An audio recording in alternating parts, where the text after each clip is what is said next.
बिस्मिल्लाहिर्रहमानिर्रहीम, अस्सलामु अलैकुम। प्रोग्राम न्यूज़ वन स्पेशल में मैं हूं जवाद कमाल। कोरोना वायरस वतन अजीज़ में बेकाबू होता जा रहा है। मुतासरीन की तादाद 12,000 से भी बढ़ गई है। हुकूमत इक़दाम कर रही है, लेकिन ये तमाम इक़दाम नाकाफ़ी नज़र आ रहे हैं। ताजरों की जानिब से तहफ़्फ़ुज़ात का इजहार किया गया तो जुज़वी लॉकडाउन कर दिया, जिसे स्मार्ट लॉकडाउन का नाम दिया जा रहा है। और डॉक्टर इस स्मार्ट लॉकडाउन पर भी तहफ़्फ़ुज़ात का इजहार कर रहे हैं। वो कह रहे हैं कि ये वक्त मुकम्मल लॉकडाउन का है। अब जो महीना शुरू होगा, अगला महीना मई, इसको हुकूमत पाकिस्तान भी पीक मंथ कह रही है कोरोना वायरस को लेकर। और ये कहा जा रहा है कि ईद के बाद जो कोरोना वायरस है वो अपने उरूज पर होगा पाकिस्तान में। WHO ने भी वाज़े कर दिया कि जुलाई तक 2 लाख से ज़ायद पेशेंट पाकिस्तान में हो सकते हैं। तो क्या ये वाकई में जो डॉक्टर्स ने जिन तहफ़्फ़ुज़ात का इजहार किया है कि ये वक्त मुकम्मल लॉकडाउन का है, क्या वाकई पीक मंथ में स्मार्ट लॉकडाउन का फ़ैसला गलत है? प्रोग्राम में इस पर बात करेंगे और आगे चलकर बात करेंगे वफाकी वज़ीर शेख रशीद अहमद जो तहलका अंगेज़ बयानात देने के बारे में मशहूर है। उन्होंने एक और इसी तरह का बयान दिया है, शोला बयानी की है पाकिस्तान मुस्लिम लीग नून के हवाले से कि शहबाज शरीफ साहब और मरियम नवाज साहिबा की आपस में बन नहीं रही है। बज़ाहिर ऐसा नज़र आ रहा है, लेकिन अमली तौर पर पाकिस्तान मुस्लिम लीग नून जब भी कभी किसी सियासी प्लेटफॉर्म पर होती है तो वो इस तरह के तमाम तर इख्तलाफात से बालातर नज़र आती है। माजी में भी हमने देखा शहबाज शरीफ साहब और मियां नवाज शरीफ साहब के दरमियान इख्तलाफात की खबरें बहुत ज़्यादा गर्दिश करती रहीं, लेकिन शहबाज शरीफ साहब की तरफ से कभी इस तरह का कोई एक्ट सामने आया नहीं। मगर इस बार शेख रशीद साहब ये दावा भी कर रहे हैं कि मरियम नवाज साहिबा शहबाज शरीफ की जगह पार्टी का सदर शाहिद खाकान अब्बासी को बनवाना चाहती हैं। बड़े अरमान लेकर शहबाज शरीफ साहब पाकिस्तान आए थे, लेकिन उनके तमाम अरमान बह गए हैं और जो सियासी उनको एक बड़ा झटका लगा है। शेख रशीद साहब ने यह भी कहा कि शहबाज शरीफ साहब का केस जो है वो संजीदा है, उनका बचना मुश्किल है, उनका सियासी जनाजा निकल चुका है। क्या वाकई में इस तरह की सूरत हाल पाकिस्तान मुस्लिम लीग नून में पैदा हो गई और शहबाज शरीफ जो एक सीनियर सियासतदान है वो इस बात का इदराक नहीं कर सके कि उनके साथ क्या हो गया? शेख रशीद साहब ने इंक्वायरी रिपोर्ट, जो हालिया इंक्वायरी रिपोर्ट सामने आई है आटा चीनी की IPPs के हवाले से, इन रिपोर्ट्स पर भी तबसरा किया और उन्होंने कहा कि पीर हो फ़कीर हो सब रगड़े में जाएंगे। और जो रिपोर्ट्स मंजर आम पर आई उन पर जो कयास था कि रिपोर्ट्स लीक हुई, फिर गवर्नमेंट इसका क्रेडिट ले रही है, शेख रशीद साहब ने यह भी क्लियर किया कि वज़ीर आज़म इमरान खान की हिदायत पर रिपोर्ट्स को पब्लिक किया गया तो इसका क्रेडिट वज़ीर आज़म इमरान खान को, हुकूमत पाकिस्तान को दे। इमरान खान ना होते तो ये रिपोर्ट्स कभी भी सामने नहीं आती। वफाकी वज़ीर ने यह भी कह दिया कि करप्शन के मामले पर प्राइम मिनिस्टर साहब आने वाले दिनों में भी खामोश नहीं होने वाले हैं। और प्रोग्राम के आखिर में हम बात करेंगे पाकिस्तान तहरीक इंसाफ का आज 24वां यौम तासीस था। वज़ीर आज़म पाकिस्तान इमरान खान ने पैगाम दिया और कहा कि फलाही रियासत बनाने के आज़म को उन्होंने एक बार फिर से दोहरा दिया। क्या 24 साल पहले पाकिस्तान तहरीक इंसाफ के चेयरमैन मौजूदा वज़ीर आज़म इमरान खान साहब का जो बयानिया था वो आज भी उसी बयानिए पर कायम है? और अगर है तो फिर वो अपने टारगेट से कितना दूर है? प्रोग्राम में इस पर बात करेंगे। मैं ज्वाइन किया है सीनियर एनालिस्ट जहां तसगई साहब ने स्काइप पर, और कमर चीमा साहब सीनियर तजियाकार हमें टेलीफोन लाइन पर ज्वाइन कर रहे हैं। आप दोनों मेहमानों का कमर चीमा साहब, मैं आपसे आगाज़ करना चाहूँगा। कोरोना वायरस के हवाले से जो तहफ़्फ़ुज़ात डॉक्टर्स करते नज़र आ रहे हैं, सिंध हुकूमत करती नज़र आ रही है, वफाकी हुकूमत के इक़दाम पर दुरुस्त है? देखिए डेफिनेटली मैं ये समझता हूँ कि ये जो साइंस का मामला है, जो मेडिकल का इशू है, इसको अगर कोई समझ सकता है या तो वो डाटा साइंटिस्ट समझ सकते हैं कि आपकी जो ग्रोथ रेट है कोरोना वायरस की वो किस तरह आगे जा रही है। दूसरा ये है कि डेफिनेटली ये मेडिकल इशू होने की वजह से पूरी दुनिया में ये डॉक्टर्स ही बता सकते हैं कि गवर्नमेंट को।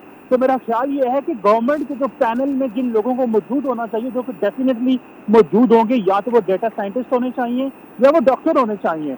और अगर इतने बड़े पैमाने पे इस्लामाबाद, लाहौर, कराची और बाकी जगहों पे डॉक्टर्स बाहर आके प्रेस कॉन्फ्रेंस कर रहे हैं, तो इसका मतलब यह है कि इनका जो कनेक्शन है वो हुकूमती वजीरों के साथ नहीं है या हुकूमती तर्जमानों के साथ नहीं है। तो यहाँ पे इस बात को देखना पड़ेगा कि ये डॉक्टर क्यों बोल रहे हैं। क्या हुकूमत इनकी सुन नहीं रही? क्या ये कुछ सियासत कर रहे हैं, या फिर ये प्योर मेडिकल इशू होने की वजह से, और दूसरा क्योंकि तादाद बढ़ रही है कोरोना वायरस के मुल्क के अंदर, अमवात की तादाद भी बढ़ रही है, तो उनके कंसर्न तो जेन्युइन है। लेकिन मैं समझता हूँ कि इस वक्त हुकूमत और अवाम को सिर्फ और सिर्फ डॉक्टर्स और स्पेशलिस्ट को सुनना चाहिए। अच्छा जी साहब, वफाकी हुकूमत और डॉक्टर्स के दरमियान ऐसा लग रहा है कि एक कम्युनिकेशन गैप है। फ्रंट लाइन सोल्जर का किरदार अदा कर रहे हैं डॉक्टर, जो इस वक्त दुनिया की सबसे बड़ी जंग जिसे कहा जा रहा है इस वायरस के ख़िलाफ़, और इनके साथ ही गैप रखना ये कितना नुकसानदेह होगा मिनिस्ट्री ऑफ हेल्थ के लिए? जान अच्छा जी साहब, आप सुन सकते हैं सर?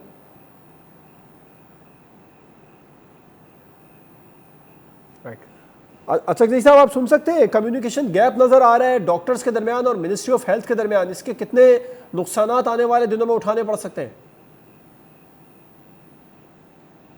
अच्छा जी साहब, गालबन सुन नहीं पा रहे। चीमा साहब, आप क्या समझते हैं? आप वाकई में कम्युनिकेशन गैप है, और अगर है तो ये इसके नुकसानात कितने होंगे? क्या क्या मिनिस्ट्री ऑफ हेल्थ को इस बात का इदराक नहीं है?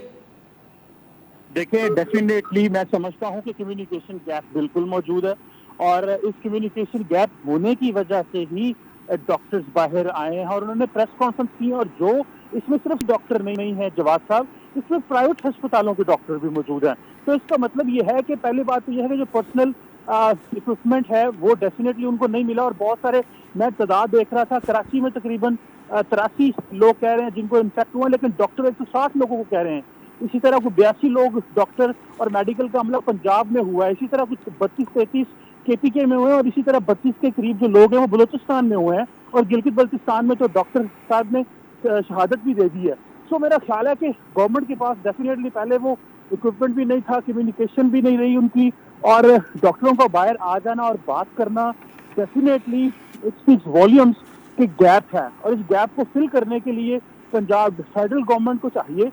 वैसे तो मेडिकल जो है, हेल्थ आपका प्रोविंशियल सब्जेक्ट है कि सूबों को ही डील करना है, लेकिन जिस तरह गिल साहब ने, शहबाज गिल साहब ने बात की कि ये सिंध हुकूमत जो है वो सियासत करवा रही है डॉक्टरों से, मेरा ख्याल है कि हमें इस वक्त कोई रिलायबल बंदा जिसको सुनना चाहिए और जिसकी बात से कान भरना चाहिए, वो डॉक्टर हैं, वो साइंटिस्ट हैं, जिनको पता है कि ट्रेजेक्टरी किस तरफ जा रही है, जो हमें बेहतर गाइड भी कर सकते हैं और जो हमें आगे रास्ता भी दिखा सकते हैं। तो यहाँ पे डॉक्टरों का साथ बैठना, देखिए प्राइम मिनिस्टर जब भी बैठते हैं साथ, तो डॉक्टर जफर मिर्जा को बिठाते हैं, या अभी उन्होंने डॉक्टर फैसल को बिठाना शुरू कर दी है। मैं समझता हूँ ऑन फील्ड चारों सूबों से डॉक्टर्स को बैठना चाहिए, और जब भी वज़ीर सिंध बात करते हैं या बलूचिस्तान से वो बात करते हैं, तो साथ डॉक्टर क्यों नहीं बैठता? तो डॉक्टर ने तो असल बात बतानी है आपको, उसको क्या तो वाकई में चीमा साहब, आपकी इत्तलात भी क्या बता रही हैं? क्या ये जो सीनियर डॉक्टर्स या डॉक्टर्स की मुख्तलिफ तंजीमें हुकूमत से, मिनिस्ट्री ऑफ हेल्थ से शिकायत करती नज़र आ रही हैं, इनके साथ कोई रब्ता नहीं किया गया इनिशिएटिव लेने से पहले? देखिए, डेफिनेटली हुकूमत के पास क्योंकि रिसोर्सेज न होने की वजह से डॉक्टर्स को वो चीज़ें नहीं मिल सकी, वो इक्विपमेंट नहीं मिल सका, तो इसकी वजह से डॉक्टर्स परेशान है।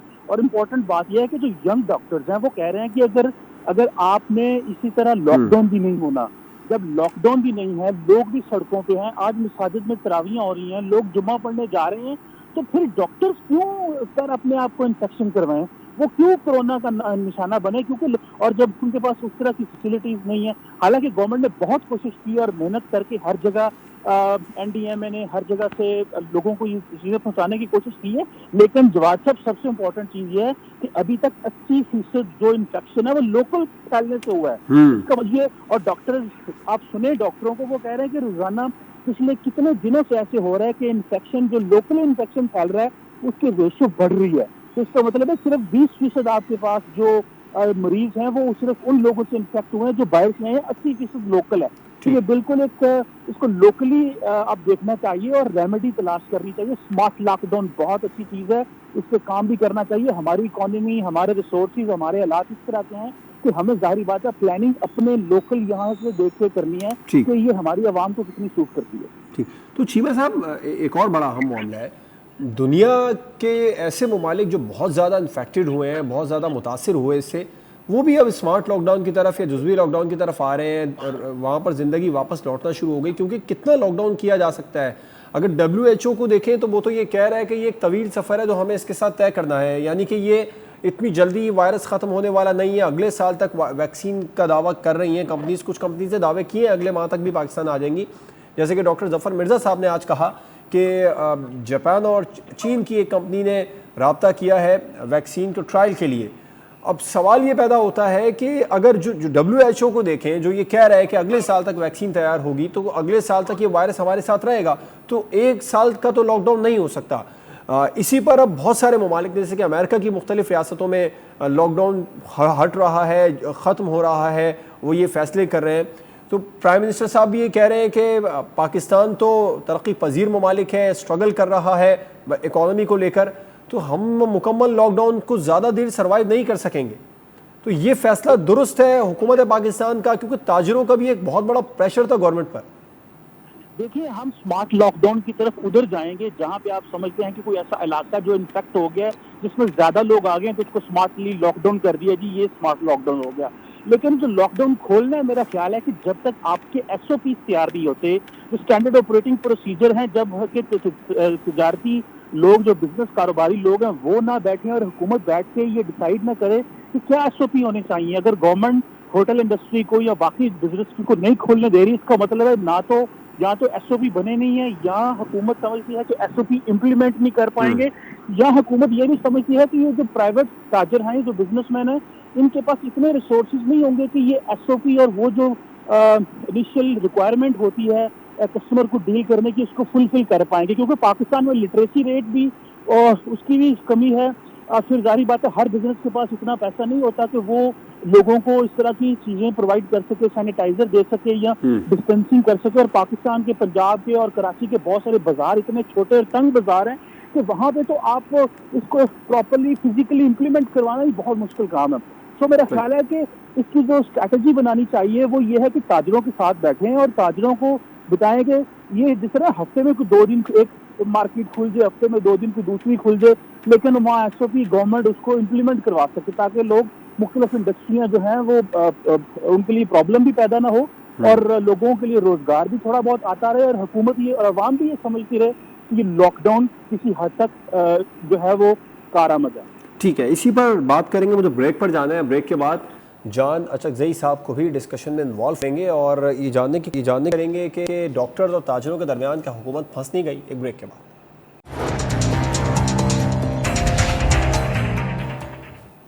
Welcome back. शेख रशीद साहब जो मशहूर हैं तहलका अंगेज़ बयानात के बारे में, वफाकी वज़ीर की जानिब से एक बार फिर से पाकिस्तान मुस्लिम लीग नून के हवाले से एक ऐसा बयान दिया गया है जिस पर काफ़ी ज़्यादा एतराज़ात PML की जानिब से भी सामने आए। एक तो ये कि उन्होंने कहा कि शहबाज शरीफ और मरीम नवाज़ में बिल्कुल बन नहीं रही है। मरीम नवाज़ साहिबा शाहिद खाकान अब्बासी साहब को शहबाज शरीफ की जगह पार्टी का सदर बनाना चाहती हैं। शहबाज शरीफ साहब को बहुत बड़ा सियासी नुकसान हो गया। वो बड़े अरमान लेकर पाकिस्तान आए थे, लेकिन उनका सियासी खेल ख़त्म हो चुका है, सियासी बिसात लपेटी जा चुकी है। क्या वाकई में ऐसा है? इस पर प्रोग्राम में बात करेंगे, लेकिन उससे पहले मैं अचकजई साहब का मौक़िफ़ लूँगा कोरोना के हवाले से। अचकजई साहब, फेडरल गवर्नमेंट जो इक़दाम कर रही है वो काफ़ी है। एक तो ऐसा लग रहा है कि जो डॉक्टर्स की तंजीमें हैं, डॉक्टर्स हैं, उनके दरमियान मिनिस्ट्री ऑफ हेल्थ और उनके दरमियान में एक बड़ा कम्युनिकेशन गैप है।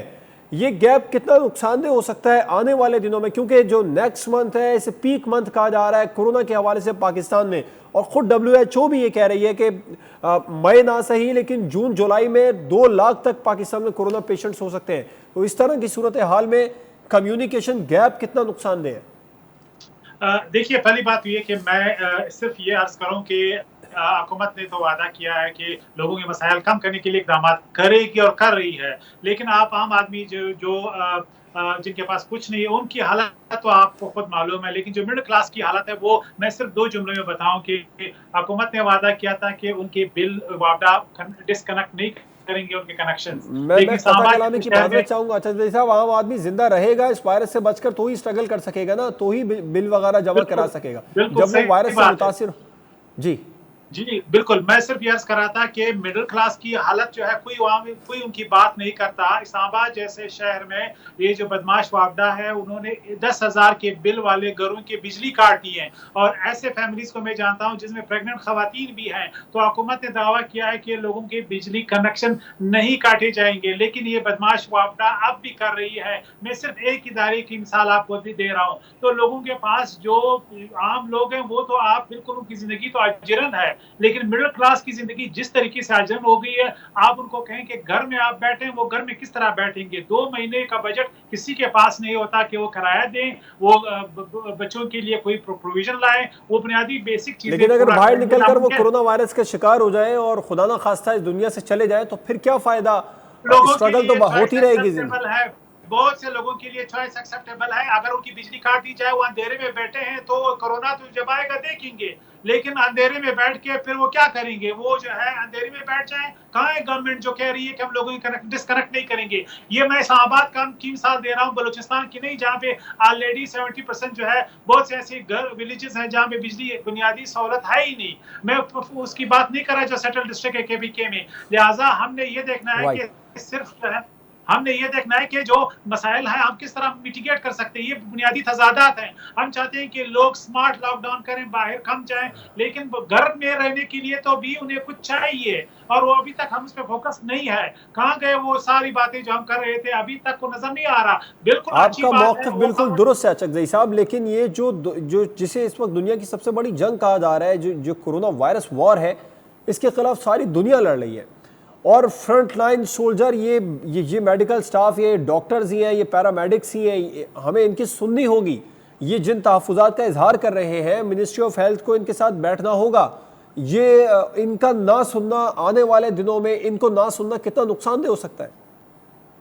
जी, बिल्कुल, इसमें तो कोई दो राय नहीं हो सकती कि इसका जो है शॉर्ट टर्म हल यही है कि लोग स्मार्ट तरीके से लॉकडाउन करें, और जो डॉक्टर कम्युनिटी है उनकी बातों को जो है सीरियस लिया जाए। लेकिन बदकिस्मती से हम ऐसे कौम है कि बहुत से लोग अब भी कहते हैं कि कोरोना साजिश है, कोरोना रियल थ्रेट नहीं है, चैलेंज नहीं है, ये प्रोपेगेंडा है, और साजिशी नजरिए आज भी हमारे साथ इसी तरह जुड़ी हुई हैं। और अब जब तक हमारे पड़ोस में, हम में खुदा न खास्ता कोरोना नहीं होता, फिर भी हम ये क्वेश्चन कर रहे हैं कि कोरोना कितना संजीदा और रियल थ्रेट है।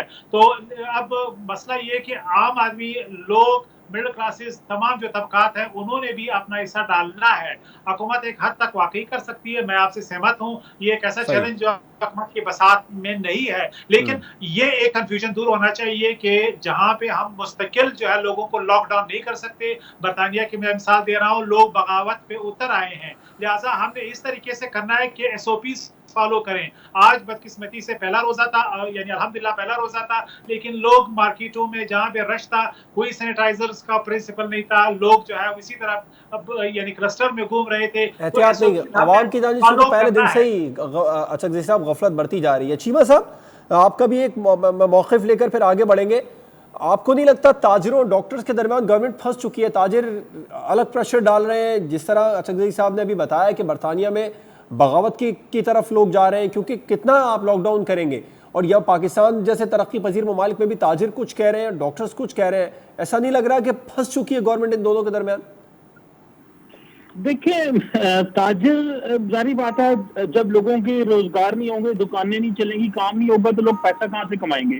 तो लोग फिर लोग भी बोलना तो है ही है।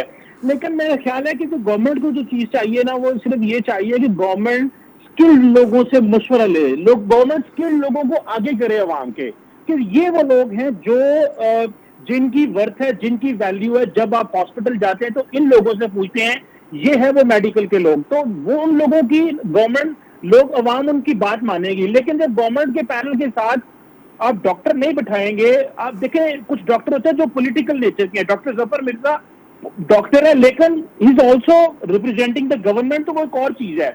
नीचे से डॉक्टर उठा के लाएं जो बिल्कुल अवाम से जो बताएं कि जी एक जो कोरोना वायरस का पेशेंट आता है, अगर उसको ट्रीट करना कितना मुश्किल है, एक पेशेंट को आधा आधा घंटा लगता है, वो बड़े डिमांडिंग होती है, तो अवाम डॉक्टरों की सुनेंगे। मैं समझता हूँ कि इस वक्त सिर्फ और सिर्फ हुकूमत डॉक्टरों को अवाम के सामने कर दे और उनको बताए। देखिए पाकिस्तान में, मैं नहीं समझता पाकिस्तान में लोग कहाँ भूख से सुन रही है? मरेंगे। चीमा साहब, आप भी हकाइक जानते हैं, बहुत ज्यादा गफलत आवाम की जानिब से पहले दिन से ही बढ़ती जा रही है। अगर तो सड़कों पर आते भी हैं तो मास्क नहीं लगाते। पुलिस की जानिब से, सिक्योरिटी फोर्सेस की जानिब से उन्हें फोर्सली लगवाया जा रहा था मास्क शुरू के दिनों में। तो अब अगर मास्क लगा भी रहे हैं तो इतना ज़्यादा मॉब है मार्केट्स में, क्रिएट कर देते हैं। आवाम तो बिल्कुल एहतियात नहीं कर रही है, तो आप भी जानते हैं। नहीं, अवाम तो जारी बात है। अवाम देखिए, कई लोगों के पास मास्क नहीं है, कोई वैसे भी लापरवाह, कोई समझते हैं कि हमारा ईमान इतना मजबूत है कि अल्लाह ताला, हम नमाज पढ़ने जा रहे हैं, तरावी पढ़ने जा रहे हैं, हम मस्जिद में जाते हैं, तो अल्लाह ताला तो हमें ये कोरोना कर ही नहीं सकता। हालांकि देखें, खाना काबा बंद हो गया, रोजा रसूल बंद हो गया, ईरान इराक बंद हो गया, वेटिकन सिटी बंद हो गया, मतलब कुछ भी नहीं बचा जो खुला हुआ है इस वक्त।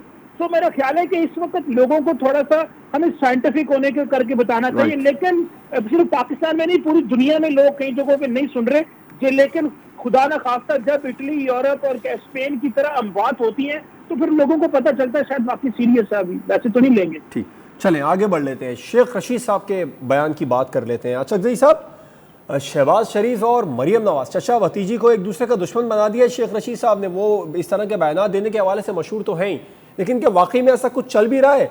शायद खाकान अब्बासी साहब को सदर बनवाना चाहती हैं मरियम नवाज साहब, ऐसा कुछ है?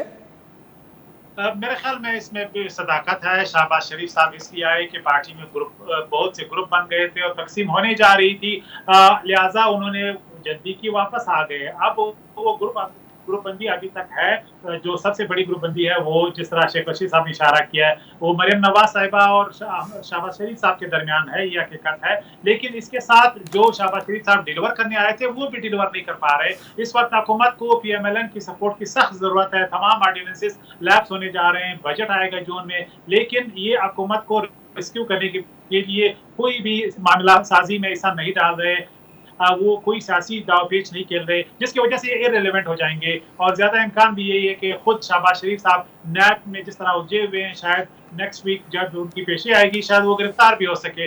लिहाजा नून लीग के मसाइल इतने ज्यादा हो गए हैं कि शायद इस वक्त उनका सियासी किरदार ही मशकूक है, वो इररिलेवेंट हो गए हैं। हालांकि उनकी जो रिलेवेंसी वो अब सबसे ज्यादा है, लेकिन वो अपना किरदार यानी अदा करने से कासिर हैं, अपने इख्तलाफात की वजह से और खुद शहबाज शरीफ साहब की केसेस की वजह से, और नवाज शरीफ साहब की जो हटगर्मी और सख्तरीजी है, सख्त मौकफ है कि आपने हुकूमत को कोई रिलीफ नहीं देना है, जिस पे ये बड़ा बार्गेनिंग कर सकते थे। लेकिन बदकिस्मती से सियासी दावपेच से PMLN अपनी मुश्किलात में यूं जकड़ी है कि अब ये बिल्कुल इमरान खान साहब के लिए कोई खतरा ही नहीं बन रहा है।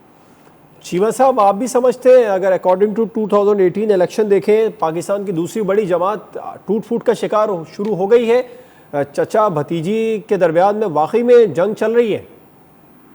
देखिए, इसको दो हिस्सों में तकसीम कर सकते हैं आप बात को। पहली बात तो ये है कि PMLN एक इंतहाई पॉपुलर जमात है।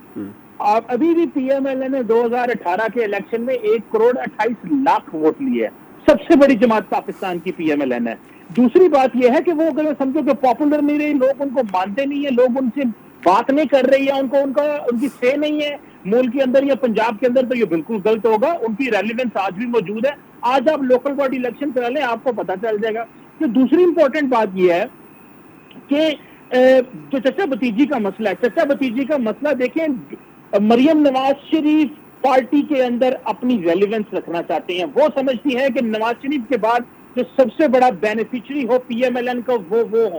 दोनों भाई तो बाहर है, पीछे मरियम नवाज रह गई, आगे उनका बेटा है, वो आगे सियासत करेगा। लेकिन देखिए, चौधरी निसार का भी यही प्रॉब्लम हुआ, जो मरियम नवाज से टकराता जाएगा, मैं समझता हूँ भले वो शहबाज शरीफ ही क्यों ना हो, वो अपनी रेलिवेंस खो देगा। शहबाज शरीफ साहब और चौधरी निसार साहब में बहुत फर्क है चीमा साहब। देखिए बात सुने, इस वक्त पाकिस्तान के अंदर लोग नवाज, एक बात जो बड़ा मशहूर इंटरव्यू शहबाज शरीफ साहब का आजकल जुबान ज़्यादा आम चल रहा है, सोहेल वड़ाई साहब वाला, उसमें शहबाज शरीफ साहब ने क्लियर कर दिया कि वो अपने भाई को किसी सूरत धोखा नहीं दे सकते। तो उस तरफ से धोखा आ सकता है, आप ये समझते हैं?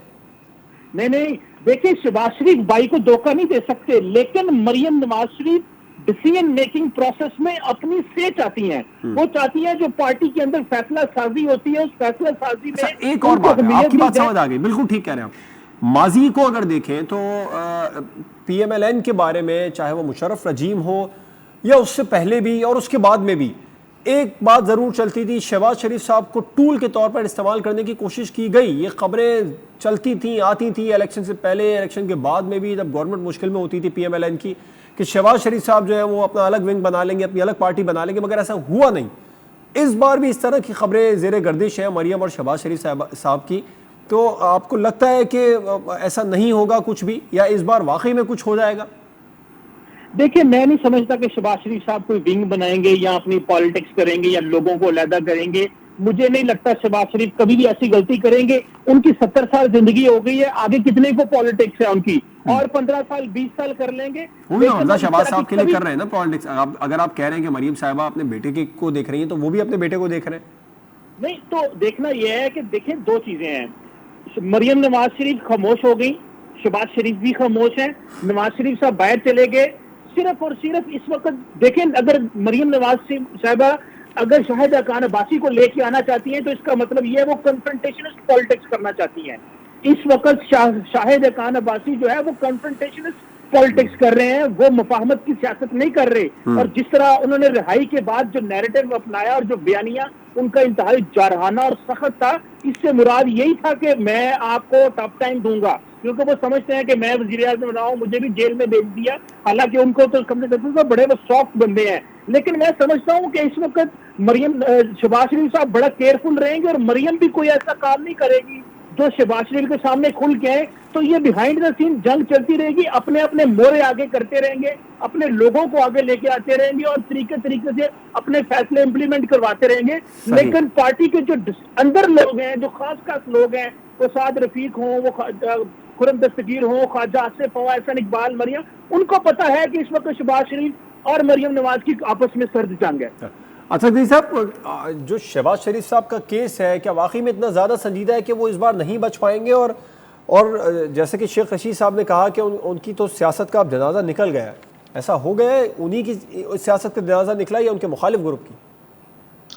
मैं समझता हूँ कि नून लीग बहरहाल एक सियासी पार्टी है, चाहे ये जितना भी इख्तलाफ हो, एक वोट बैंक उनका है, ये हकीकत है। लेकिन सियासत दावपेच का नाम है, सियासत एक खास मौके पे, खास टाइमिंग पे सही फैसले का नाम है। सिर्फ ये नहीं है कि आपके पास वोट बैंक है। अगर ये वोट बैंक को इस्तेमाल करके आप सियासी दावपेच के जरिए पावर तक नहीं पहुंचते, तो इस वोट बैंक का क्या करना। इस वक्त जो है नून लीग अपने मसाइल की वजह से ना हुकूमत से कोई कंसेशन लेने की पोजीशन में है। अगर अच्छे हुकूमत इस वक्त, जिस तरह मैंने इशारा किया, सबसे कमजोर विकेट पे है, 3 बड़े ऑर्डिनेंसेस लैप्स हो रहे हैं, चाहे वो नैब वाला ऑर्डिनेंस हो, चाहे वो ज़ैनब वाला ऑर्डिनेंस हो, या पीआरसीपी वाला ऑर्डिनेंस हो। इसी तरह और ऑर्डिनेंसेस भी हैं जो अंडर लैप्स होंगे। तो इस वक्त कानून साजी के लिए पीएमएलएन की जरूरत बहुत ज्यादा है, लेकिन वो इस पे हुकूमत को टफ टाइम नहीं दे पा रहे, कोई कंसेशन नहीं ले पा रहे। इसी तरह जो नैब के हवाले से किरदार है, इसको भी इन्होंने शहबाज शरीफ ने जब बाहर गए थे तो उनके ख्याल में यह मसला हल हो गया है,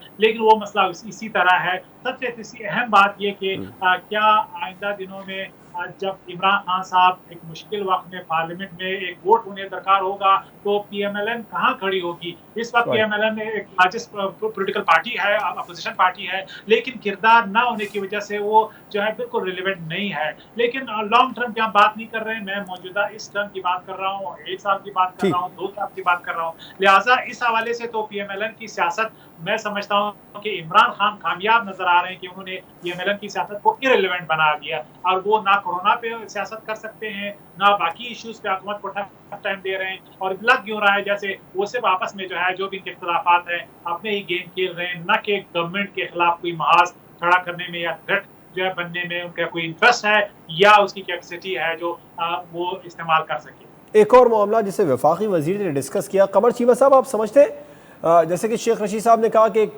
करप्शन पर वजीर हो या पीर फ़कीर सब रगड़े में जाएंगे। चूँकि आप जानते हैं पाकिस्तान में आजकल इंक्वायरियों का मौसम है, जो इंक्वायरियाँ ये हो रही हैं, इन इंक्वायरीज़ पर वाकई में ये जो रिपोर्ट सामने आई हैं, इसका क्रेडिट भी शेख साहब वज़ीर आज़म को दे रहे हैं। ये वाकई में गवर्नमेंट ने खुद लीक की हैं, खुद सामने लेके आए, या लीक हुई थी? आप क्या समझते हैं? देखिए, मैं ये समझता हूँ कि इमरान खान साहब और तहरीक इंसाफ का सबसे बड़ा नारा जो था वो था, हम जी करप्शन के खिलाफ लोगों को बेनकाब करेंगे। लेकिन उनको सबसे बड़ा जो नुकसान ये हुआ कि नवाज शरीफ साहब बाहर चले गए। जब नवाज शरीफ साहब बाहर चले गए, वो तो जो मोमेंटम था, क्योंकि इमरान खान साहब को तो नंबर 1 के साथ प्रॉब्लम था, तो अब उन्होंने सोचा कि किस तरह एहतसाब के नारे को जिंदा रखना है। तो जो सबसे पहले उनके दिमाग में चीज आई वो तो ये आई कि क्यों ना अपने अंदर जो लोग हैं इन्हीं की इंक्वायरियां करनी शुरू कर दी जाए, जो कि आटा और चीनी का नेचुरल बहरान भी हुआ। तो उसमें जो लोग आगे, उनके अपने लोग भी आगे, हालांकि सारे लोग तो उनके पार्टी के नहीं है जो चीनी बनाते हैं या जो आटे में मुलव्वस है। उन्होंने सोचा, लेकिन क्योंकि जहांगीर तरीन का नाम आने से ऐसे लगा जैसे इमरान खान की क्रेडिबिलिटी बढ़ गई कि जिस बंदे ने पार्टी के साथ बहुत मदद की इमरान खान की, उसी का ना, उन्हीं को अगर कटहरे में इमरान खान खड़ा कर रहे हैं तो इसका मतलब यह है कि वो वाकई बड़े सीरियस हैं। तो मेरा ख्याल है कि इमरान खान को एक तो ताकत आप भी मिली, ये एक समझते हैं जान जैसे कि मिली। खाकान अब्बासी साहब ने कहा, एहसान इकबाल साहब ने भी कहा, ये अलामती कार्रवाई है जहांगीर तरीन साहब के खिलाफ? देखिए, इसको आप अलामती कहें या एक रियल कार्रवाई है, लेकिन इससे जहांगीर तरीन को भी नुकसान हुआ है और इमरान खान की क्रेडिबिलिटी बढ़ी है। और जो दूसरी चीज ये थी कि जहांगीर तरीन, चौधरी परवेज लाई और खुसरो बख्तियार, ये जो एक साउथ में अपना, पंजाब में अपना एक ग्रुप बनाना चाह रहे थे, जिस ग्रुप के जरिए ये इन्फ्लुएंस करना चाह रहे थे और समझ रहे थे कि हमें आगे भी पंजाब में हमें एक ग्रुप बनाना चाहिए अगर पीटीआई सही तरह कामयाब नहीं होती। तो मेरा ख्याल है कि इमरान खान साहब ने को इस चीज का भी पता चला था कि ये लोग कुछ सियासी अमल भी करना चाहते हैं, ये सियासी गेट टुगेदर करना चाहते हैं जिसको ये मुझे नुकसान पहुंच सकता है। तो इमरान खान ने भी बेसिकली डबल ट्रिपल उनको भी इस चीज का फायदा हुआ है। तो इमरान खान एहतसाब करना चाहते हैं, लेकिन अभी उनको समझ आ रही है कि हमें कैसे एहतसाब करना है, लिहाजा उन्होंने अपनी हुकूमत के अंदर से ऐसे लोगों को पकड़ना शुरू कर दिया है जो वाकई किसी चीजों में मुलव्वस है। अच्छा जी साहब, आप क्या समझते हैं, जैसे कि शेख साहब ने कहा कि इमरान खान ना होते तो ये रिपोर्ट सामने ना आती जो इंक्वायरीज हो रही हैं आजकल, और आने वाले दिनों में इन फ्यूचर आप समझते हैं इतने ही एग्रेसिव रहेंगे, ये कार्रवाई इसी तरह चलती रहेंगी, इन लोगों को सजा होगी भी? ठीक, चीमा साहब आप भी रिस्पॉन्ड करते हैं। अच्छा साहब डिस्कनेक्ट हो गए हमारे साथ। मैं समझता हूँ कि ये जो बात की जा रही है कि इनकी जहांगीर जो आने वाले दिनों में प्राइम मिनिस्टर साहब इसी तरह, गवर्नमेंट इसी तरह एग्रेसिव रहेगी, इसी तरह इंक्वायरीज चलती रहेंगी, और जो इंक्वायरीज हुई हैं, जो लोग सामने आए, इनके खिलाफ कार्रवाइयां होती आप देख रहे हैं? मुझे ऐसे लगता है कि छोटे लेवल पे सजाएं मिलेंगी, बड़े लेवल पे सजाएं नहीं होंगी। तरीन साहब को कुछ नहीं होगा? नहीं, तरीन साहब को मेरा नहीं ख्याल कुछ होगा। शेख साहब ये कह चुके हैं पिछले दिनों के जहांगीर तरीन साहब पीटीआई का हिस्सा नहीं रहे। और नहीं, वो एक और चीज है, वो पीटीआई का हिस्सा रहे या ना रहे, वो खुद अपनी एक सलाहियत रखते हैं। जहांगीर तरीन एक बड़ा नाम है, वो अगर एक बड़ा फाइनेंस करके एक पार्टी को सपोर्ट कर सकते हैं। एक चीज मैं आपको बता दूं, जो जवाद साहब जहांगीर तरीन के बेटे ने जो मुल्तान सुल्तान बनाई हुई है, ये याद रखें, आइंदा मुल्तान और साउथ पंजाब की जो सियासत होगी उसमें वो जितना काम कर रहे हैं, क्रिकेट के जरिए यूथ में अंदर जा रहे हैं और लोगों को इकट्ठा कर रहे हैं, और हर डिस्ट्रिक्ट में वो स्पोर्ट्स बना रहे हैं, ग्रुप बना रहे हैं, ताकि जी हम टैलेंट इकट्ठा कर रहे हैं साउथ पंजाब से कि हम उसे मुल्तान सुल्तान में लेके आएंगे। तो आप ये याद रखिएगा कि जहांगीर तरीन का बेटा साउथ पंजाब की सियासत में एक रोल प्ले करेगा, क्योंकि उसने वहां पे यूथ को अट्रैक्ट किया और यूथ को वो ऑन बोर्ड ले रहे हैं। तो ये आप समझे कि ये वो लॉन्ग टर्म गेम कर रहे हैं। तो ये तो अगर जहांगीर तरीन को नुकसान हुआ क्योंकि रेपुटेशन जो है वो कम हुई है, तो मेरा नहीं ख्याल कि उनको कोई नुकसान होगा, लेकिन छोटे पैमाने पर सजाएं होंगी जो। ठीक है, ब्रेक पर चलते हैं, उसके बाद हम बात करेंगे पाकिस्तान तहरीक इंसाफ के 24वें यौम ताले से क्या इमरान खान साहब 24 साल पुराने बयानिए पर कायम है। एक ब्रेक के बाद इस पर बात करेंगे।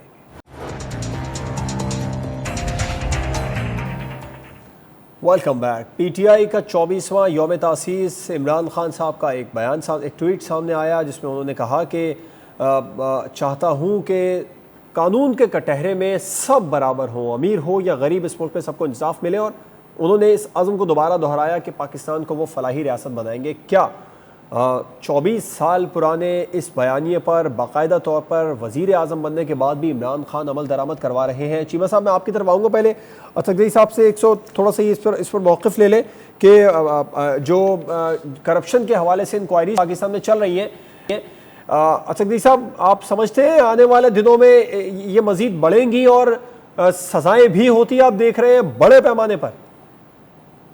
मैं समझता हूँ कि आईपीपीज के हवाले से वाकई प्राइम मिनिस्टर बहुत सीरियस हैं। ये तकरीबन 80 से ज़्यादा आईपीपीज हैं जहाँ पे सीरियस करप्शन और किकबैक्स की शिकायतें हैं, रिपोर्ट्स हैं। इसमें 2 चाइनीज़ कंपनियां भी हैं, और मैं आपके सोर्सेज से ये भी मालूमात देना चाहूँगा कि प्रेसिडेंट शी को भी इत्मीनान में लिया है प्राइम मिनिस्टर इमरान खान ने कि वो उन 2 चाइनीज़ कंपनियों को भी एक्सपोज करेंगे जिन पे सीरियस इल्ज़ामात हैं किकबैक्स के। तो इससे लग रहा है कि इमरान खान इस हवाले से बहुत संजीदा हैं कि किस तरीके से किकबैक्स के ज़रिए एक मुश्किल मुआहदे, महंगे मुआहदे कौम पे मुसल्लत किए गए।